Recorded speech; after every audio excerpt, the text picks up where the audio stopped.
My name is Alonso. Grew up in Los Angeles, originally from New York. I started StreetGangs.com many years ago. That was like my first introduction to the internet, and I've been doing it ever since. Well, what made you want to start Street TV? Well, Street TV is sort of an extension off of Street Gangs. I just wanted to kind of rebrand and create another platform that I could diversify the people that are on it, because I had a reputation of just interviewing gang members for a while.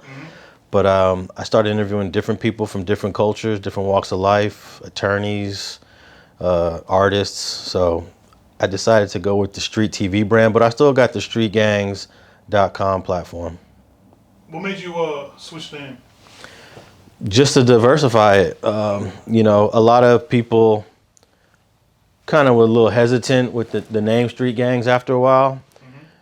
You know, that was my roots. But then, you know, just some people were a little hesitant on going on a platform called Street Gangs. So, you know, I wanted to make it more broader so that people feel comfortable coming on there. Tell me a little bit of how you grew up. Well, I was born in New York City to Puerto Rican parents, and you know, it was a tough, rough upbringing. I'm one of 5 siblings, and I think my parents, you know, they kind of struggled to do it for all 5 of us. And then my parents went through a little separation when I was about 10, 11 years old, and my pops ended up moving to Los Angeles, and I went with him. Now, you moved at 11. You moved to LA. Yeah. What part?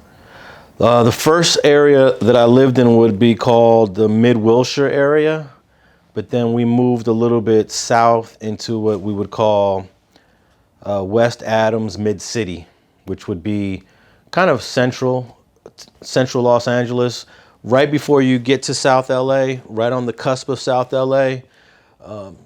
And you know, it's a great area. I still function in that same community to this day. Okay. To this day. So what do you say is the differences between the Bronx, because you grew up around in the Bronx, right? Yep. And then to LA, like what would you say is the difference? Well, when I first got to Los Angeles in the 1980s, I was surprised and shocked of how open and how wide that the city was, because everything was spread out here in Los Angeles. Whereas in New York, I'm used to tall buildings, I'm used to tenements, I'm used to projects. And when I got to LA, you look at the downtown skyline right now, there's a bunch of buildings.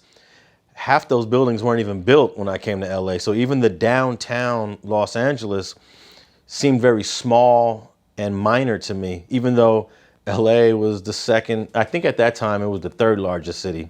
Now it's the 2nd largest city.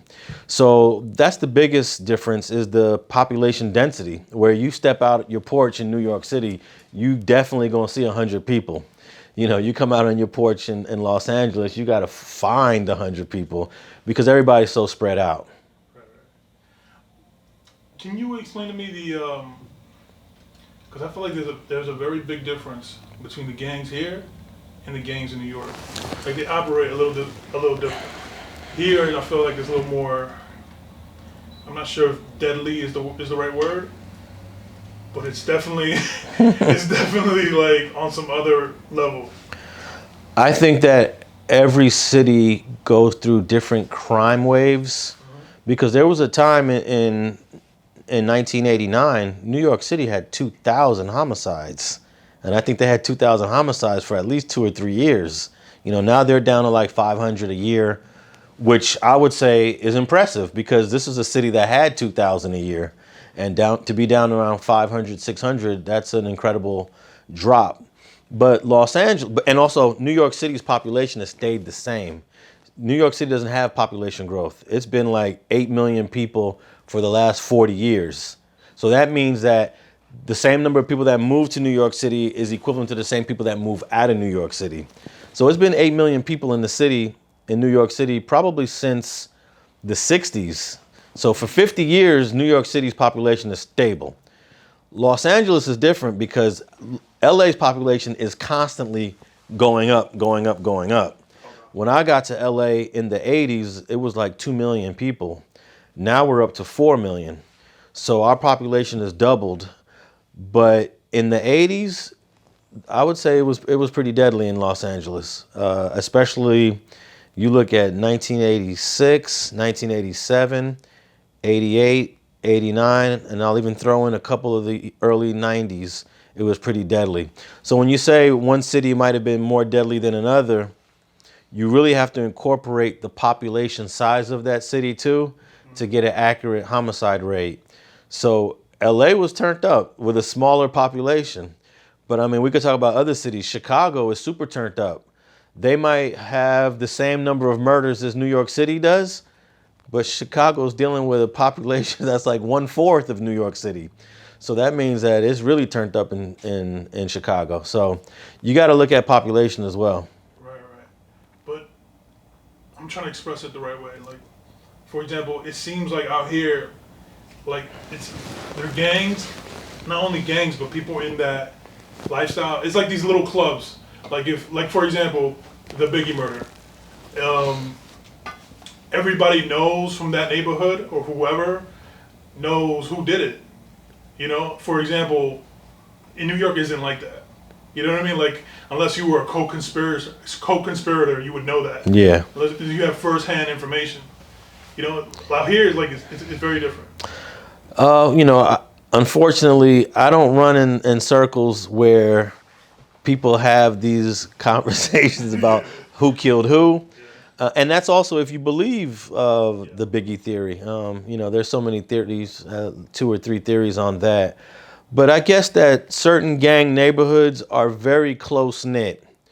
If somebody does something from that neighborhood, they're going to come back and share that information for safety reasons. They're going to say, hey, yo, I just killed the dude on the other side of the tracks. So I'm letting all y'all know that because they're going to be coming. So be on alert, be on the lookout. It's like an obligation thing. You got to let your homeboys know, yo, we just did this last night. So they might be coming. And it lets everyone else know, okay, my head's going to be on a swivel for sure for the next couple of weeks. So maybe that's part of it, you know. Right. It even got me looking back at the Pop Smoke thing. Like when I said, I'm not sure. Like I said, I'm not sure if the word deadly is the right word to use. But I'm not sure if you're familiar with what happened with Pop Smoke. The whole thing was that he accidentally posted the address that he was staying at in LA, and I guess they came to rob him, and they ended up shooting him, and he died. You know, something like that. I don't think it would have happened like that in New York. Well, New York doesn't have they call it flocking here in LA. It's just basically robbing a house, burglary. The term flocking became popular several years ago, and there's certain neighborhoods in LA. There's a few of them that are notoriously known for being flocking neighborhoods, meaning they're going to go burglarize some houses.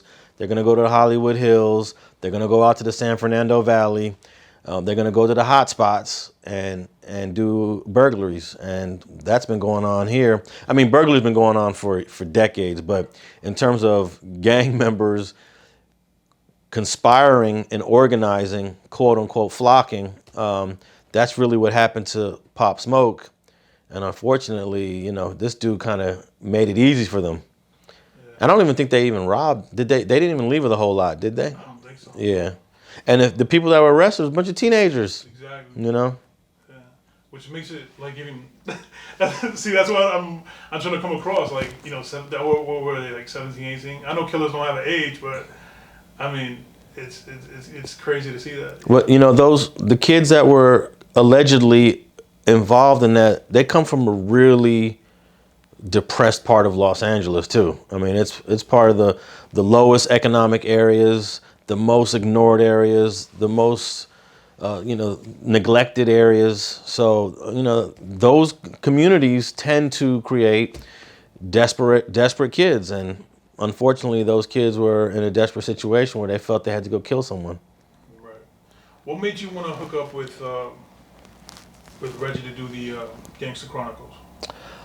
That was something they called me up about that. I had no plans of doing a podcast with them. I was actually planning on doing a different podcast with Bone from Athens, Clee Sloan Bone. Him and I were talking about doing a podcast together. We're still talking about doing a podcast together because Bone doesn't really do a lot of talking, and he doesn't do a lot of interviews. But he's a close friend of mine, and he came to me and said, "Let's do a podcast." And at that time, I get hit up by these people, the Gangster Chronicles, and they need a third person, and that's how it happened. I hadn't even known Reggie Wright until that. I knew Mob James. I had met Mob James before. I knew him, but I had never met Reggie Wright Jr. in person, and they reached out to me, and that's how that happened. Now, before you guys got together and did the first episode, did you was there some sort of meeting beforehand to see how you guys would click or no?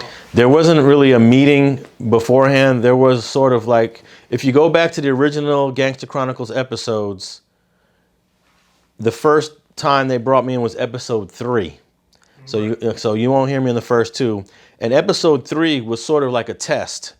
Let's just see how it goes. So they just threw me right in there. I might have met Reggie Wright for 5 minutes before we did episode 3. Maybe 15 minutes. I don't know. But there was no we had a meeting and we met each other ahead of time. The day I met him was the day we did that episode 3. And immediately they just yeah, Alex, we want you to do the show. We want you to be the facilitator.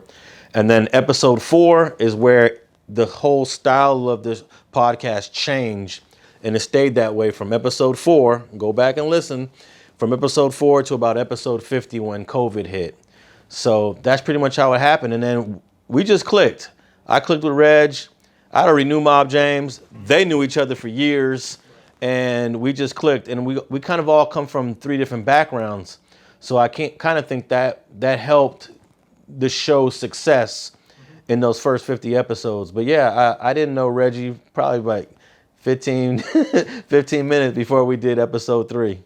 And what'd you think? Were you fond of Reggie, or I don't know if I'm gonna last with Reggie? Because I know now you're tight. Yeah. So at the beginning, what was your first impression? I mean, I've always known about Reggie Wright. I've seen him do interviews before, and I really had no issue with him. And once we did it, I was like, cool. And then as I got to know him, over that year and a half, even when he went to prison, I just stayed in touch with him. We developed a cool relationship, and hopefully him and I got something new coming in the near future. Right.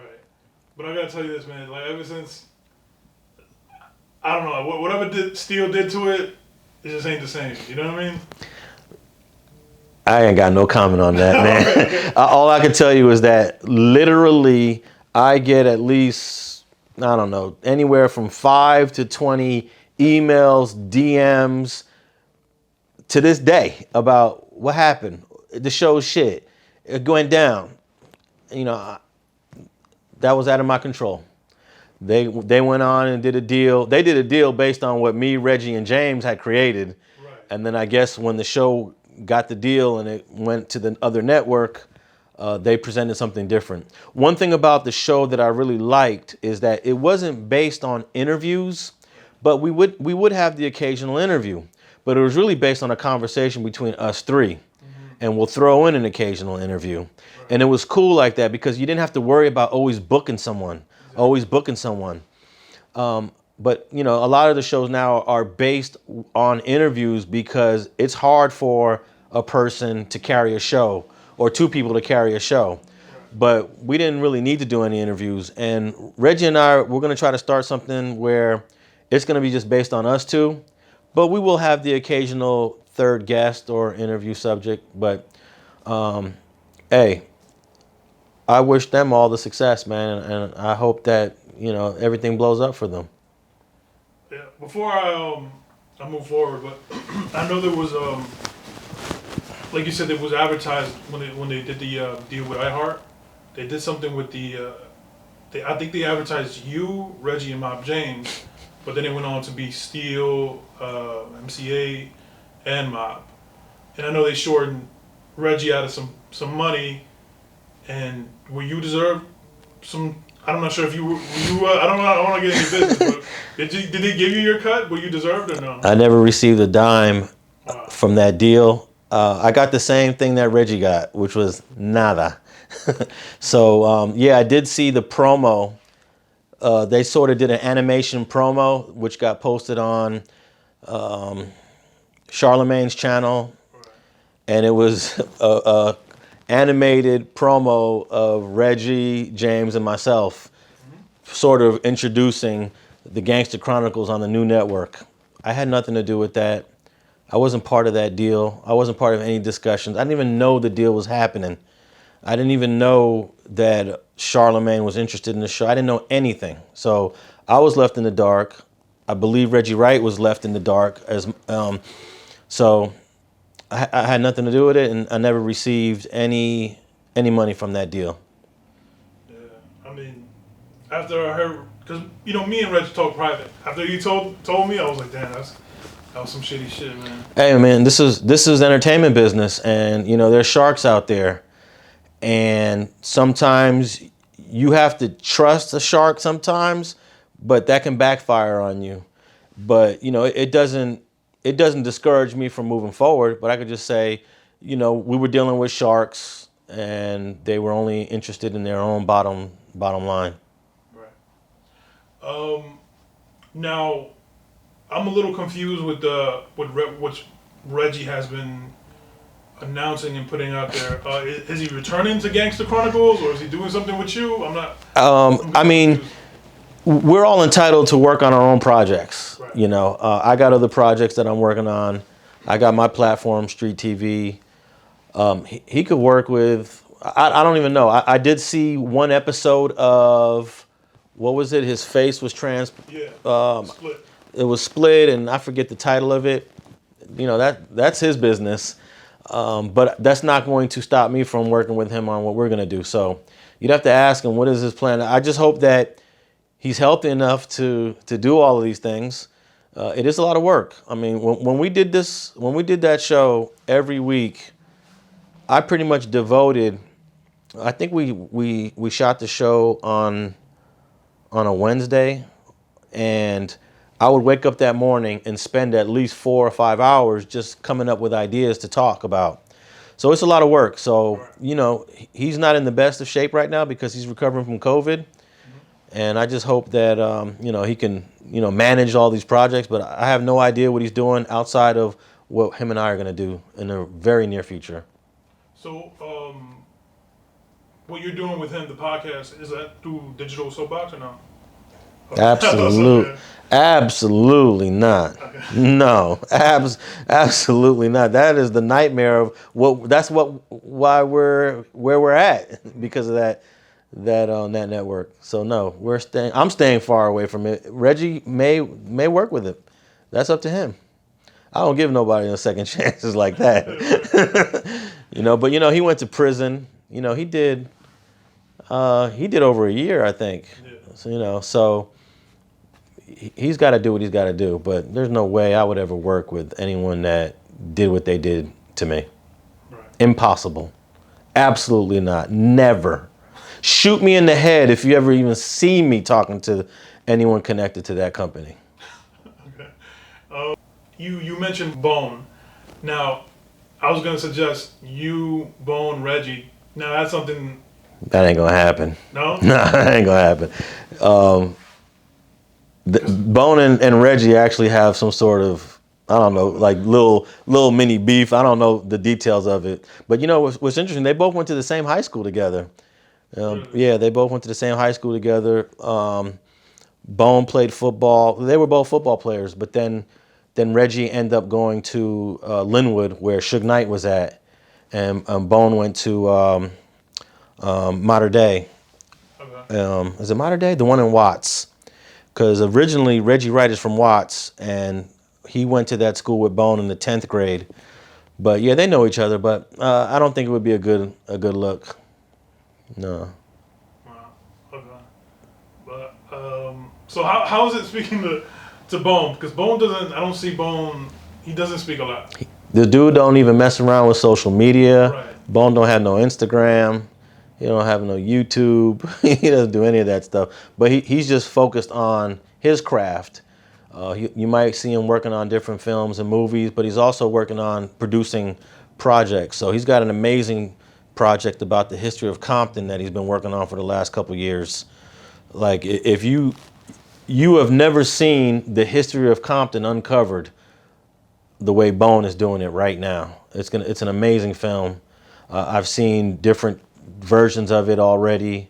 So that's what he's focusing on right now. He doesn't mess around with any of this stuff. When he has a question about anything on the internet or social media, he gives me a call and he I'll walk him through it. But yeah, you don't see him. I've been trying to get him to sit down and do an interview with me, and he's been a little hesitant and reluctant to do it. Right, I can imagine. You ever met Suge or come across? Yeah, I've met Suge one time.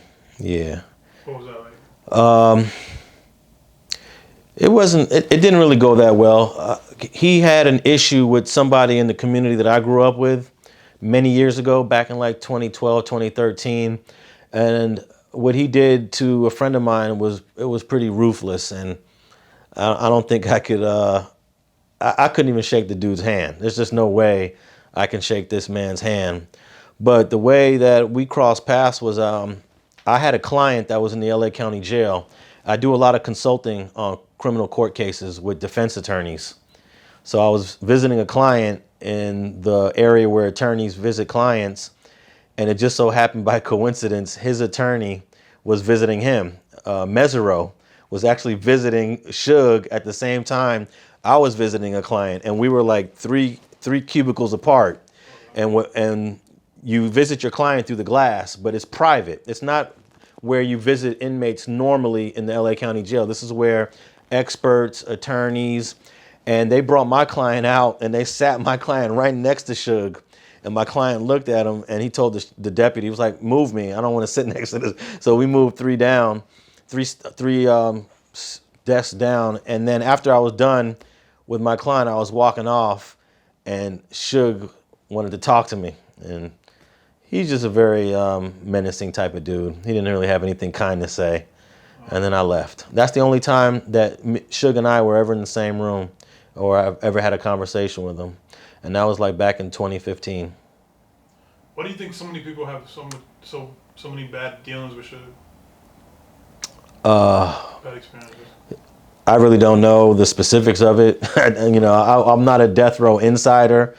I just know people that just have crazy stories of either working with death row or having a friend that worked with death row.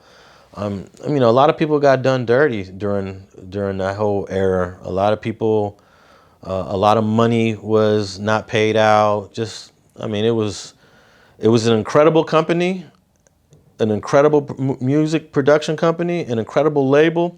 But at the same time, they made so many mistakes and rubbed a whole lot of people the wrong way.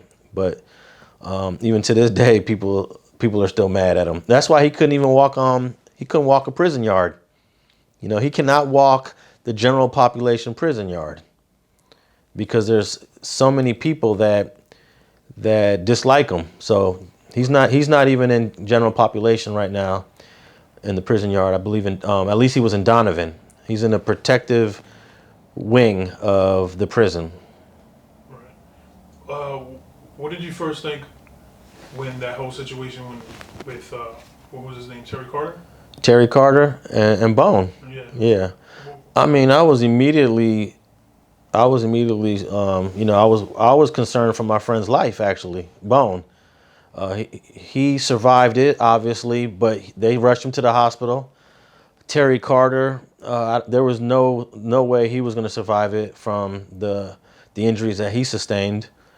And I immediately got on the phone and I went up to the hospital and visited Bone. And he was in there all messed up. Like, I had never seen nobody so bandaged up and one leg up here, another leg up. He was messed up. So, and then he told me the whole story, what happened, and that's the streets. Right. That's the streets.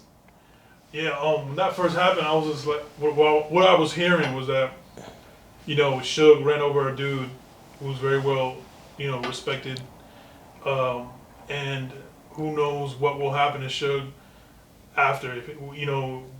If he ends up in jail, who knows if he's gonna end up dead? Yeah, You know, because, I was gonna say Terry Carter has a huge family. Huge family, lots of nephews, lots of cousins, and some of these people are in prison. So yeah, he has to be concerned about that. And then also Bone. Bone has a huge network. You know, he's from Athens, and that's another whole area that Suge has to be concerned about.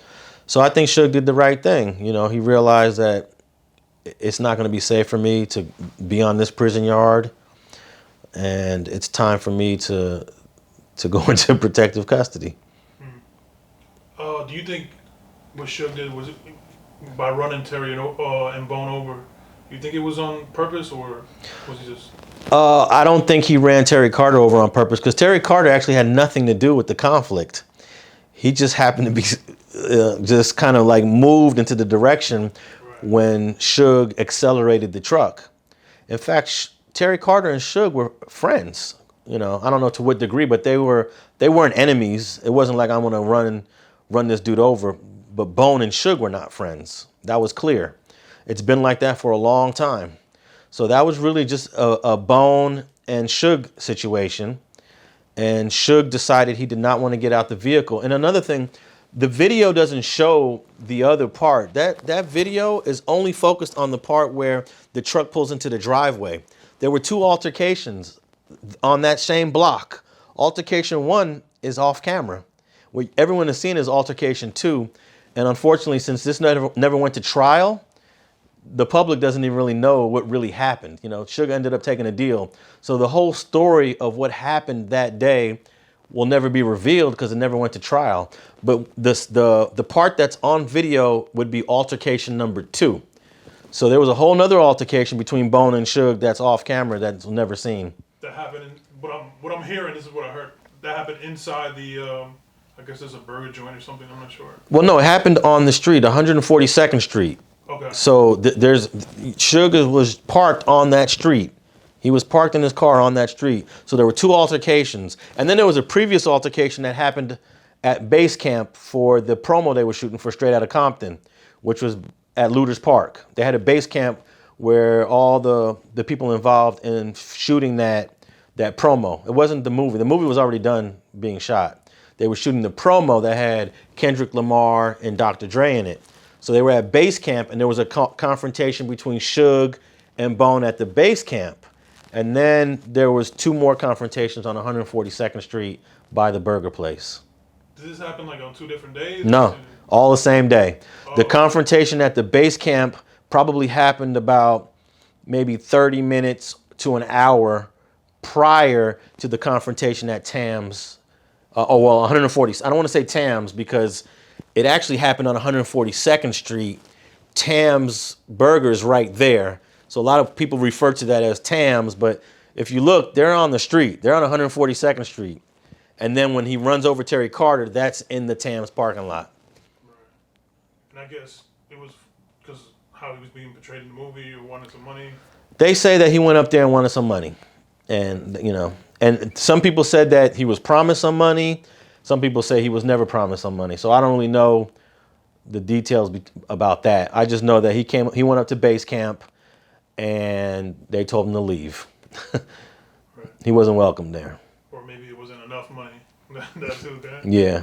And also when he decided to pull his car in and continue that confrontation, because there was many witnesses to the confrontation at base camp, and Suge said a lot of things to Bone at base camp, a lot of things, but there were 6 deputies there.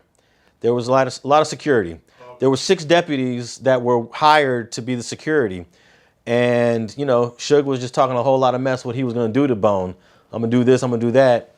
You know, you can't really do anything with all these cops there. Right. So when Bone saw him over there, he was like, let's do it now.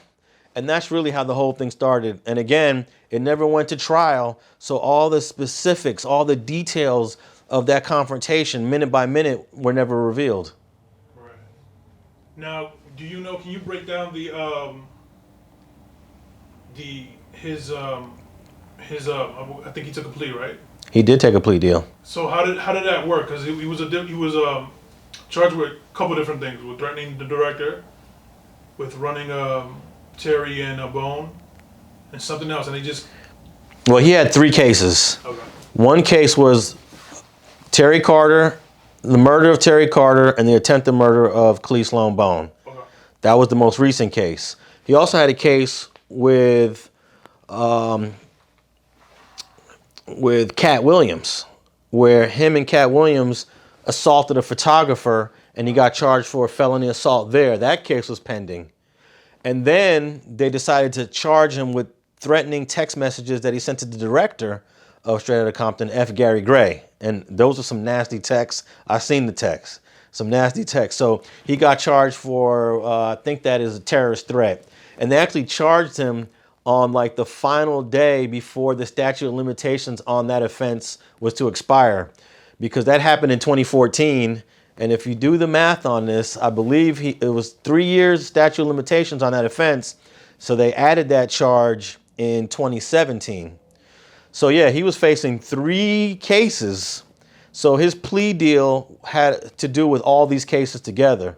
And basically the prosecutor said, there is no way you walking out of this jail. There's no way. You got the Cat Williams case, you got the F. Gary Gray case, and you got the Bone, Sloan, and Terry Carter case. You are not going anywhere. And then I think what really sealed the deal was there were some audios that the prosecution got a hold of that made it seem as if Suge was trying to influence witnesses. Hey, can you come to my case and say this? Hey, can you come to my case and say that? Now, of course, all your calls from the Los Angeles County Jail are being recorded. And it doesn't make any sense to me why you would want to have these crazy conversations and you're being recorded. So they presented these recordings to Suge and his attorney. At the time, his attorney was Matthew Fletcher. And they said, look, you're not winning any of these cases. Here's the deal. 28 years, take it or leave it. And guess what he did? He took it. He took it. And when you think about it, that's not really a bad deal. Because he didn't get life. He just got 28 years. You do 85%. What's that, about 25? He already had like 5 years credit. He might be in his late 60s, early 70s when he gets out if he's lucky. Right. Like most people will die in prison for those offenses. He'll come home. He'll be home again. We will see Suge again. So I think that was a smart thing to do to take the deal. Right. It seems like they really wanted him very badly, you know?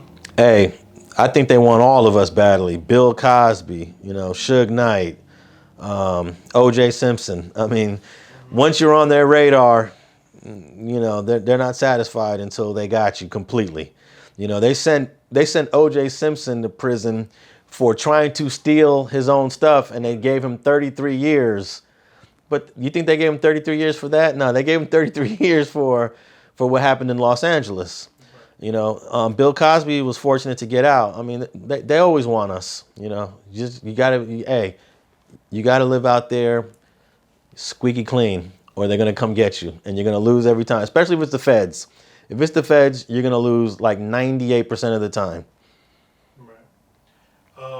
But he had the other reason he took it was that something about 3 strikes deal, something like that. I don't know if the 3 strikes was on the table. I mean, yes, technically it was, but I don't think that the prosecution was pushing that more than you're facing 3 cases now. You're facing 3 cases now. But, you know, I wasn't in those negotiations, but possibly maybe 3 strikes was hovering over the table as well. But it was those 3 cases alone that were going to be difficult to beat all of them. Right. Do you buy because I believe one of his defenses was going to be he's blind in one eye or something like that. Do you know that? I heard about the diabetes was causing some blindness in one of his eyes. Hey, that might be true. I don't know, but that's not a defense. I mean, but you know, he might be dealing with some health. Someone told me that he was dealing with some health issues. So it might be true, but to use that as a defense, Who knows? I've seen some crazy defenses work over the years. You never know. Tell me what did you think when Nipsey Hussle was murdered? I was shocked. I was shocked. I was actually shooting. I was shooting some video out in North Hollywood, doing some drone shooting, and I got the alert that he was shot. There was no report that he died. It was just that he was shot. Right. So I started calling people that I knew that was in his circle, and even it was crazy. Even people within his own circle, they didn't know. Is he alive? He might be alive. Is he dead? No, he's dead. I'm like, does anyone know? But then within like maybe less than an hour, they pronounced him dead, and I was like, wow, that hit hard, because if Nip can get hit, it's just a reminder. Any of us out here can get hit, you know. I can get hit from doing an interview. You can get hit. Look what happened to the kid from Chicago, Zach. I mean, so it's just a reminder, like, wow, you know, Nip got hit. So yeah, I was devastated. You know, I knew Nip before he blew up. I've been a fan of Nip since the day I met him. Since the day he walked in through I was at this shop from a friend of mine that had a shop, and he walked in. And the day he walked in and I chatted with him and talked to him, I knew he was gonna blow up. So yeah, it hit hard. Knowing the guy personally. I did one of his first interviews that he ever gave, maybe like the third one he ever gave. So yeah, that hit hard. Mm-hmm. Now, did you know much about the dude that shot him, Eric Holder? I knew nothing about this dude. Initially, a rumor was like, oh, this might be an enemy gang, or this might be some gang stuff. But then pretty quickly that got, that got pretty much stalled, and it came out that it was somebody from within his own community that did it. I don't know anything about the guy. I just heard the same things everybody else heard, that he might have been a snitch on a previous case. And Nip has a lot of integrity when it comes to snitching. He's very vocal about that, and he's not going to associate and allow people like that to associate in his circle. And he just told the dude, like, you need to get your paperwork right. And if this is what it is, you can't be around me. Like any man would say. So that's all I knew. And I'm still shocked. I'm still shocked right now. That was 2019. And here we are 2.5 years going on 3 years later, and I'm still shocked. Mm-hmm.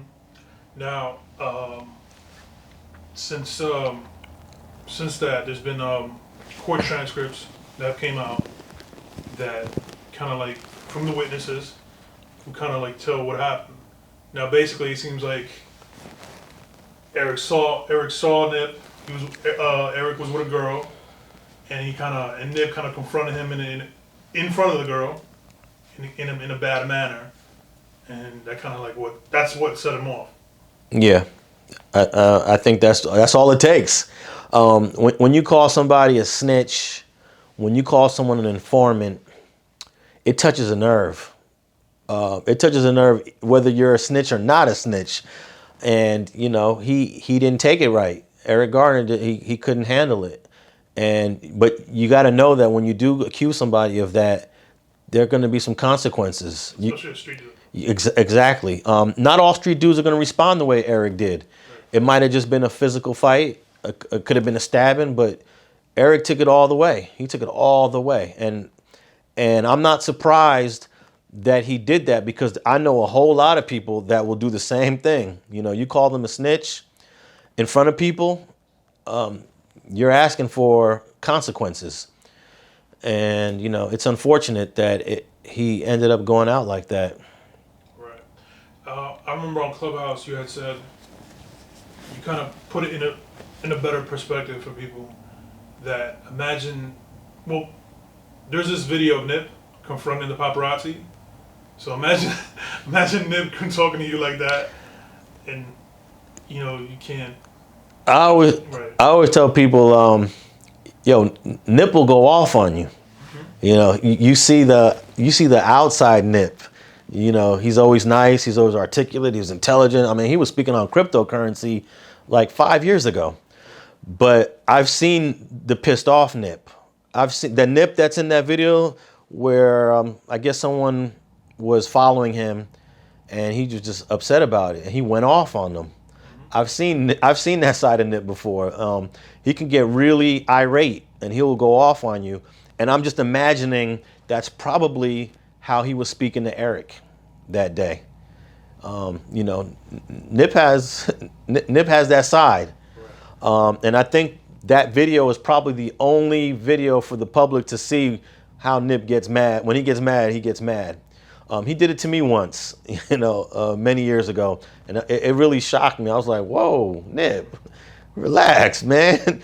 But hey, you know, men will be men. Exactly. There's one thing for two dudes that know each other talk like that. But the female being involved, especially if they're, you know what I mean? Like that's gonna, I feel like that was the... It's humiliating. Right. It is humiliating. Look, when Nip went off on me once, I was alone. I didn't have anybody with me. And I felt a little violated how he spoke to me when we had this situation many years ago. This was like maybe 2011, 2012, way back when. I was a little disappointed. And so just imagine, you know, Eric being called a snitch and then there's a woman there, you know, imagine how he was feeling. You know, he was probably feeling like the lowest thing on earth. Right. So, yeah, calling someone a snitch, calling someone an informant in the streets is a very dangerous thing. With that being said, you think, looking back on it, you think Nip should have just handled it better? Like maybe took him to the side and just told, you know what I mean? Hey, man, you know, hindsight is always 20/20. If I could talk to Nip, I would have said, leave it alone. Let him get his burger from Master Burger. Let him enjoy just hanging out here for a few minutes and deal with it later. Deal with it later, you know? Because, you know, he has kids. He's a successful rapper. He was worth millions of dollars. You got to start reevaluating the way you interface with people when you're at that level that he was at. Right. So if we could rewind the clock, you know, that's, I'm sure everybody would say that to him. Yo, Nip, chill out. I got this. Get in the car. Go home. We'll deal with it, you know? What do you think about the circus that came out just immediately after Nip was shot? Just like people were like, oh, Nip was shot military style, all this type of just innuendo. It was so many conspiracy theories going on that I actually turned it off. I don't pay much mind to it, so I didn't really. I don't really even know what all the ridiculous theories are. It's just a street shooting. That's all it is. The government ain't involved in this. This ain't the LAPD. It ain't the FBI, the CIA. Not Big U. It's not Big U. It's not Dr. Sabi. It's none of that, okay? It's none of that. It's just a plain old-fashioned street shooting. That's all it is. So I don't pay no mind to any of those other theories. And I don't know, are some of these theories still floating around in 2021? Yeah, unfortunately. I can understand when it first happened. 2019, everybody's confused. Everybody don't know who did it. Dr. Sabi, you know, the LAPD, Big U. Nah, you know, it's just, I can understand that when it first comes out. But at the same time, I think there's a desire for people to create content to have these crazy conversations because it's a revenue source for people. You know, let me create this video. Let me talk about Dr. Sabi, Nipsey Hussle. Let me talk about the LAPD, you know. So it ain't none of that. From my position and from what I know, it ain't none of that. Right. Now, I know you covering Eric Holder's case, right? Now, can you tell me what's happening with his case? So far, they got a trial scheduled for January of 2022. COVID was a big reason for the delays. Initially, they had a trial date of 2020, like mid-2020, which would have been about a year and some months after he was arrested. COVID shut the courts down in March of 2020. So all that got pushed. So then the new court dates, new trial dates were going to be 2021. But his original attorney, well, not his original attorney was Christopher Darden. Right. Christopher Darden didn't last that long. He got off the case pretty quickly. But then he had a public defender, and she'd been with the case for maybe 2 years, and she got a promotion. So she got off the case. So then they brought a brand new attorney in, a brand new public defender, in probably, when did that brand new public defender come in? Probably early 2021. And this public defender is basically starting all over, starting from scratch. So they gave this new public defender stacks and stacks of discovery. You gotta catch up. Got to catch up. He's got to catch up on this. He hasn't read any of this stuff. He doesn't know anything about Eric Garner. He doesn't know anything about Nipsey Hussle. So it's basically starting all over. And he told the court that he will be trial ready by January 2022. So that's pretty much where it stands. It's just been hearings.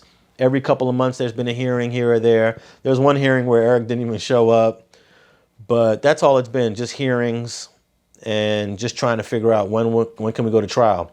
And another thing, the trial judge, Judge Robert Perry, who knew about this case from the very beginning, was very familiar with this case, he retired.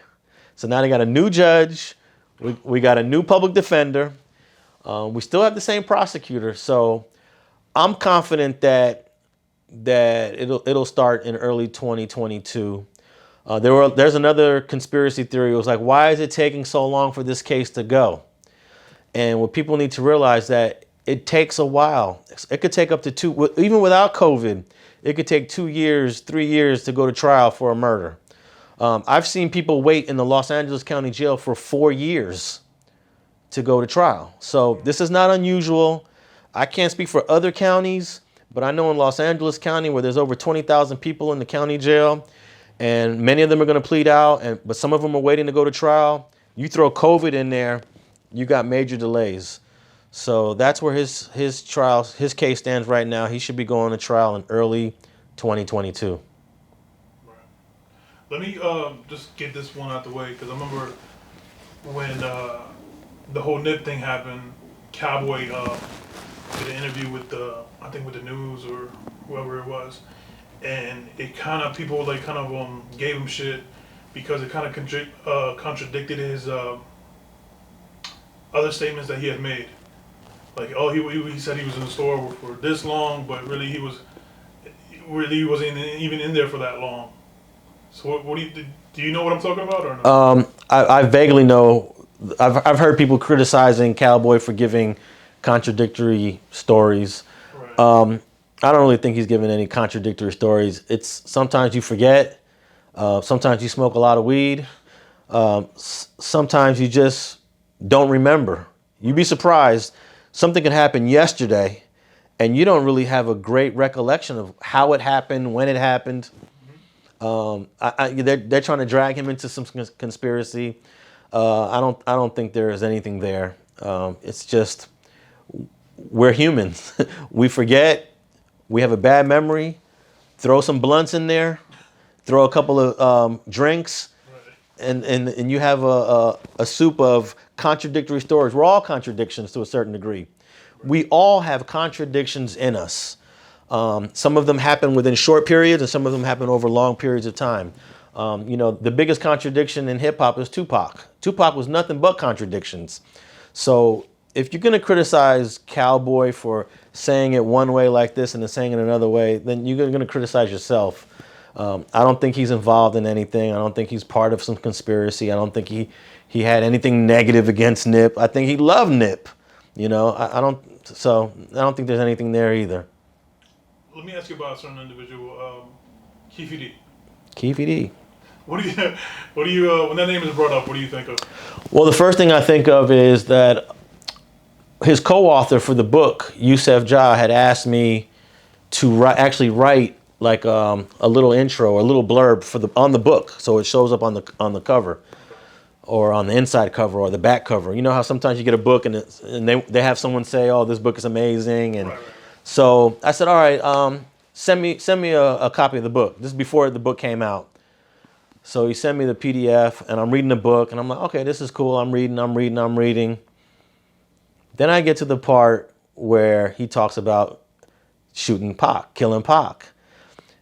And he put a part in there where he said Pac had a gun.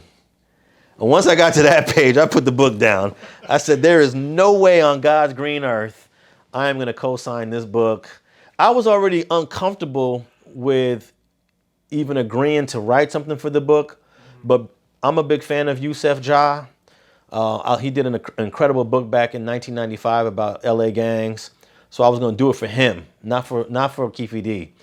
But when the part about the gun came out, I was just like, I can't do this. There's no way. There's no way I'm putting my name on that book. But it was actually, it's brilliant. Because what he's doing is he's creating a self-defense just in case down the line anyone wants to charge him. Because you got to remember, with murder, there's no statute of limitations. So at any time, Nevada, they want to charge Keefe D, they can. If the feds want to charge him, they can. There's no statute of limitations. So when I look back at it, I'm like, brilliant. Because you just created a self-defense in case it ever goes to court. I don't think it's ever going to go to court. I don't think Nevada even cares about trying anybody for Pac's murder. I'm not so quick about the feds. The feds can come out of left field and you'll be like, what? So, the feds could take the case on and charge if they want, Right, but initially, because Greg had a federal task force and they gave him a proffer deal. So I'm a little confused on that. How does that work?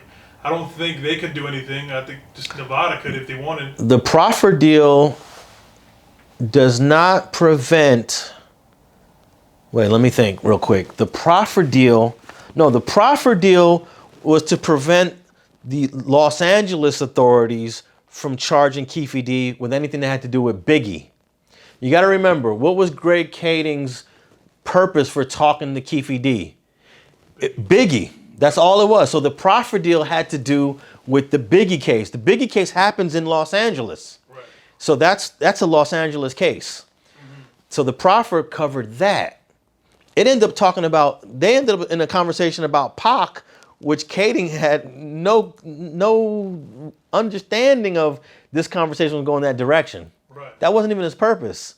So I don't believe the proffer deal covers anything to do with Nevada or the feds. It just protects them from local prosecution. Now, I'm sure people that's watching this may correct me, but that's how I understand it. I see. Okay.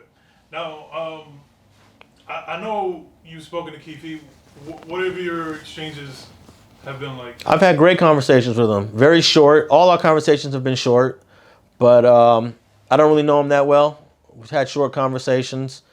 I actually wanted to interview him. I wanted to interview him. This is before he ever even did an interview. Before any of the interviews that he did came out, I wanted to interview him. And also, that was another condition that I had with THISISAGTV. Before I read the book, I said, yeah, I'll write it, but he's going to do his first interview with me. Sure, no problem. But then when I never did it, I never wrote the thing. Right. He ended up doing an interview elsewhere. And another thing, he wanted money. And I've never paid money to any interview subject in the history of me doing this, because and the way I look at it is it's unethical to pay someone for an interview, because now all the words that are coming out of their mouth is slightly tainted when you're doing a documentary style interview. That's just something that I learned many years ago, and I stuck with it. Now, if people want to pay, more power to you. And I don't have any problem with someone like Keefe D asking for money. Ask all you want. You got to go to where you think you can get it, but I will never pay it. And then even Reggie Wright was setting it up for me to do an interview with him at another point, and I never did it. I just didn't feel like paying him. And I don't even know if he's charged. I've seen him pop up on a couple other interviews. I don't know if he's still charging. But look, when you come out with a book and you're an author, you're supposed to do all the rounds. You know, this is promotion for your book. This is helping you get the word out there. So you charging people to help promote your book at the same time, which is bizarre. You know what? The way I look at it, and I have this conversation with my guy Coop, who's on the phone with, is that with people paying him for interviews, and I understand it. You know, people they want to make a living, they want to make hits, and I have that same understanding with your philosophy of not paying people. But it seems now like a circus. Pac is dead. Now this guy Keefe's like a celebrity. He's got his book and he's out here doing interviews. And I wouldn't be surprised if people out there or the Pac community, the Pac fans, stop Keefe in the street and ask for a picture. You know, yeah. It seems like a circus. Like Keefe's like a little celebrity now. If I was him, I would always be thinking like, Tupac fans hate me. Right? Tupac fans must hate me. I would be like nervous every time I would go in public. I don't even know if he's ever been asked that, if he feels nervous when he goes out in public. But no, I never really got to really talk to him at length. Mm-hmm. But you know, I have his number. I dial him every once in a while. There was a guy that I interviewed from Southside Compton Crip. Actually, these twins. They were identical twins. Interview I did a few years ago from the same neighborhood as Keefe. And someone had hit me up and said one of the twins had got killed. And I was like, for real? So I called Keefe D up right away to find out if it was true, because it was very little information. And he gave me the whole rundown, and it was 100% true. And I was just shocked because, you know, I interviewed the dude, and, you know, a little part of me is damaged, you know, like with Nip. You know, I interviewed Nip. So whenever something happens to somebody I interviewed, you know, I shed a tear for him. Right. And I actually called Keefe D to find out about that, and he gave me all the information of what happened, and it was just sad. Keefe lives in Vegas now, right? Yeah. Isn't that crazy? But well, a lot of people from LA in Vegas now, from LA, Compton, Long Beach, they're all in Vegas. Yeah, but he's in, you know. I know he's in their backyard. I mean, he did the murder. Yeah. Like nothing. Hey. That's why I say like the whole thing is like a big joke, like a circus. Look, Nevada doesn't want to do nothing about that. Can you imagine Nevada prosecuting that case? They you know what Nevada cares about is their casinos. That's it. But at least close it. You know what I mean? They don't even want to close it. Right. It doesn't even make sense for them to close it. Well, have a trial, have all this publicity. People are going to be watching the news. When people watch Las Vegas news, they want to know about casinos and making money. They don't want to hear about murders and trials. Vegas stays far away from that. So I think Keefe D knows the Las Vegas authorities are never going to do anything. They would have done it already. Right. Orlando Anderson, what do you think? What do you think about it? You know, straight gangster. Straight gangster. The first thing I think about is Glasses Malone's song that came out, right. Tupac Must Die. I think he took a little bit too much flack for that song, but he was saying it from the perspective of Orlando Anderson. Right. If someone puts hands on you and then you see them later, if you're a gangster, you're going to retaliate. Mm. So basically what Glasses was saying, Tupac Must Die, is basically the cycle of violence, of retaliation that goes on in our communities. Mm-hmm. You hit me, I'm gonna come back and hit you. You stab me, I'm gonna come back and stab you. You shoot me, I'm gonna come back and shoot you. It's the cycle of retaliation, and that's all he was talking about. First thing I think about when you said Orlando Anderson, I thought Glasses Malone, Tupac Must Die. Right. What do you think of when the name Poochie is brought up? Straight gangster. Straight gangster. I mean, it's crazy. We're talking about all these dead people. Talking about all these dead people. Straight gangster. And for those who believe in the Greg Kading version of events, you know, he made Biggie pay. Right. You know what's funny? What's interesting? Like every time I ask about Poochie to the people that I know out here, like Spider Loc, Reggie, they get quiet real quick. You know what I mean? Like, it's just real funny. I mean, it's kind of uncomfortable talking about murder.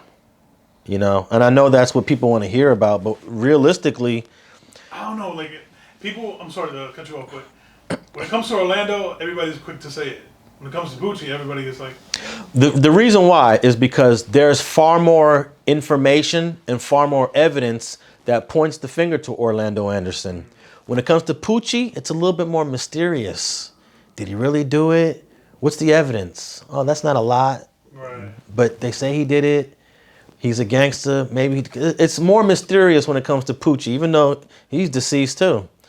So I think that's one of the reasons why people might be a little hesitant to talk about Poochie. Right. We don't want to throw people under the bus like that, but you know, a lot of us come up in these crazy communities. We come up in these struggles, and sometimes it's either kill or be killed. And most of America looks at these people as just like monsters and people who are savages and don't know how to act right. But this is real life for some people. But when you think about it on a bigger level, on a macro level, our government is doing the same shit every day that we are critical when we see it on a micro level. When we talk about the Poochies and the Orlando Andersons and the Pacs, it's no different from the Afghanistans, the Pakistans, the United States, the Great Britons. They're just doing it on a macro level, you know, using more sophisticated weaponry, and they're trying to kill. They're trying to kill who they feel needs to be killed. And when you think about it, that shit's just as brutal, you know. I know I'm getting slightly off topic, but Barack Obama actually drone struck an American citizen that had Arab ties because he was a quote unquote terrorist. That had never been done in American history because he was an American citizen. So as an American citizen, he was born in the US, he's supposed to get due process. You're supposed to bring him in, put him in jail where Suge Knight is, and give him his trial. But Barack Obama dropped a drone strike. That's gangster. That's really gangster coming from Barack Obama. He signed off, yeah, drone strike that American citizen in the middle of wherever he was in the Middle East.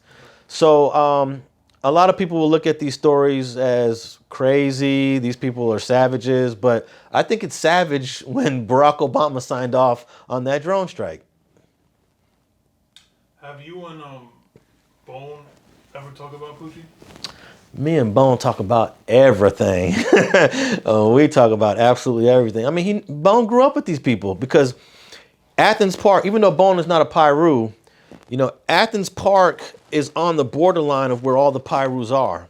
And there was actually a time where Athens, they kind of were Pirus for a minute because one side of Athens Park is closer to Compton and the other side is closer to LA.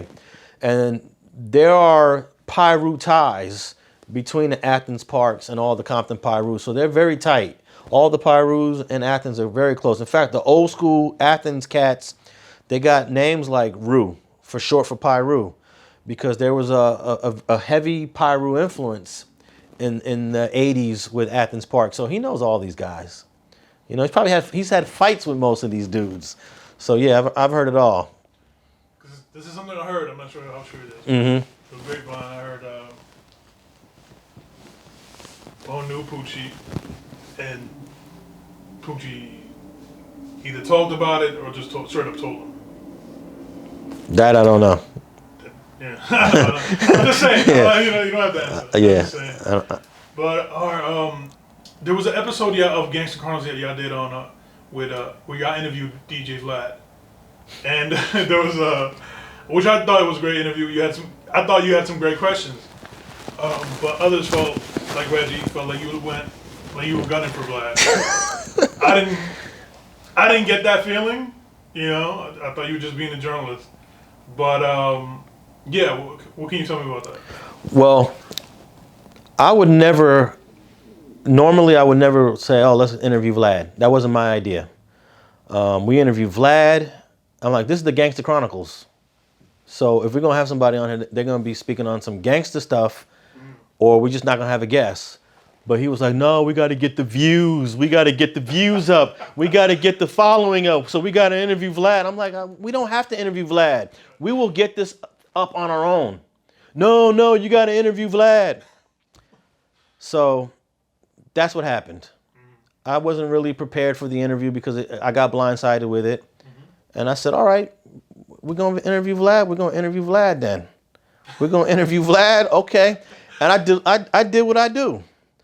And some people actually hit me up in my emails and my DMs. And I got two different versions of two different reactions. One was, Alex, you gave it to him good. That's the way you're supposed to interview him. Then I got other reaction was, why are you such a hater? Why are you such a hater? So, and then this kind of bothered me. Reggie Wright Jr., who I love, he apologized to Vlad on behalf of me or behalf of the Gangster Chronicles. So I was like, Reggie, you don't gotta apologize. I did the interview. I mean, you guys threw in your questions, but if you listen to that, I was selling that shit. I said, I didn't even get to go through everything I wanted to ask him. So, and then Vlad called me up the next day. He called me the next day and said, hey, I ain't got no problem with you. I got no problem how you did the interview. You know, so Reggie, why are you apologizing? You know, so yeah, there was a couple of things that I don't remember the specifics now because that was like a year and a half ago. But yeah, I do remember there was a couple questions that your normal journalist probably would not ask. But yeah, I asked. Now I heard one of the things that was talked about later on was that Vlad came with someone, I think a bodyguard or something. Yeah. Like, it's kind of crazy that you have to kind of go. You're a journalist and you have to kind of have protection wherever you go. Well, that's just a testament of how many people he pisses off with the type of journalism that he does. He cannot just function. He cannot go to a nightclub here in Los Angeles. He can't go to a function in Leimert Park. He cannot move freely in these spaces. So yeah, he did come with an armed guard. But I can tell you this, we have more guns in that room than Vlad did. That's for sure. But yeah, that's just, he has to move that way. Because a lot of people don't like his style of journalism, you know? And you don't want to take a chance. You know, if I did what he did, I'd have 2 bodyguards with me everywhere I went. But, you know, I'm a different type of journalist. Tell me if this name ever came across to you. Shahid Muhammad. Shahid Muhammad, no. I can't say that it has. Or, never mind, scratch that then. All right, let's wrap it up. Tell me, what are some things you got coming out? The only thing I got coming out are a bunch of different interviews I got coming out on StreetTV. I got a whole bunch that are in the pipeline, backed up. They'll be dropping real soon. I will be redoing some more of the StreetTV podcast where I take the interviews and I just put the audios up. A lot of people like that too because they could listen to it in the car or while they're running or in the gym. And then of course, me and Reggie Wright Jr. We're coming with the heat. We're coming with the heat. And also, can I just add something more to that Bone story with the Suge Knight thing? I thought you were going to ask it, but you didn't. There was a rumor that he had a gun. Bone had a gun during that confrontation. Oh, right. Yeah. That was being, right. You can never tell on the videotape. You can't tell on the videotape. Right. But I just wanted to say that there was no gun. There was never a gun. It's just a rumor. I think TMZ really promoted. They do a lot of that. Yeah, they promoted this idea that Bone had a gun. But what's crazy, if you look at the early part of the confrontation, you see Bone punching with 2 hands into the car. It's just punches. There's no gun. There's no weapon. And then after he gets rolled over and he's on the ground, knocked out, it looks like somebody's picking something up. It's very grainy. I believe it was the walkie-talkie from being on the set that they picked up. And then let me also add this. When I was in the LA County Jail with my client, Tom Mesereau was talking to Suge, and there was a moment where I think my client went off for a second, and I heard Tom Mesereau saying, we're going to FBI enhance these photos so that we can see if Bone had a gun. This is what he said. That's what I overheard. We're going to send these photos to the FBI lab so that they can determine if there was a gun. And we never heard anything after that. If there was a gun in his hand and that video went to the FBI, they would have came back positive. Yes, that's a gun. So they went to the video went to the FBI, the photos went to the FBI, and nothing ever came back that it was a gun. But then Tom Mesereau got taken off the case, and another lawyer came in after that. Or I think that's when Matthew Fletcher became the lead attorney. Because I think Matthew Fletcher and Mesereau were on the case together, co-counsel. So yeah, I'm 1,000% certain that there was never a gun in Bone's hand. Mm-hmm. But you go online and everybody's saying, oh, he pulled a gun out. That's why he Suge drove off crazy. Right. Nah, Bone is a fighter. He went there to fight this dude. Never a gun. Right. Any last words? No, not really. Just go get your cryptocurrency, people. Go get that crypto. Yeah, there's some great things going on in the crypto world right now.